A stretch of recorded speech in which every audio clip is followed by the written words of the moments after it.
সারা দেশে সপ্তম pay commission চালু হয়েছে, কিন্তু পশ্চিমবঙ্গে আজও ষষ্ঠ পে কমিশন অনুযায়ী বেতন দেওয়া হচ্ছে। কাজ কমেনি, দায়িত্বও কমেনি, কিন্তু বেতন আর বাড়েনি।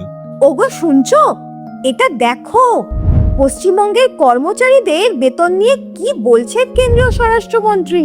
भाजपा सरकार बना दो, 45 दिन में ही हम 7वां वेतन आयोग की तनख्वाह देने का काम करेंगे। আরে কি বলছো মিতা, এ তো দারুণ খবর। আচ্ছা, আমাকেও বোঝাও কি বলছেন উনি। বিজেপি কথা দিয়েছে যদি ওরা ক্ষমতায় আসে তাহলে 45 দিনের মধ্যে সপ্তম পে কমিশন চালু হয়ে যাবে, মানে আমার বেতন বেড়ে যাবে। কিন্তু কত কত বাড়বে? বছরে বাড়বে প্রায় 4,40,000 থেকে 4,80,000 পর্যন্ত।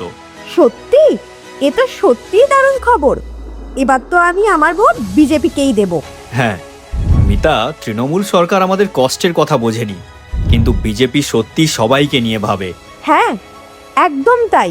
কিন্তু এই প্রতিশ্রুতি পূরণ হবে তো? হ্যাঁ, বিজেপির গ্যারেন্টি মানে সেটা পূরণ হওয়ার গ্যারেন্টি।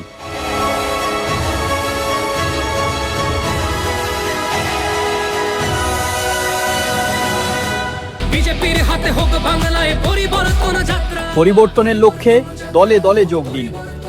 পাল্টানো দরকার, চাই বিজেপি সরকার।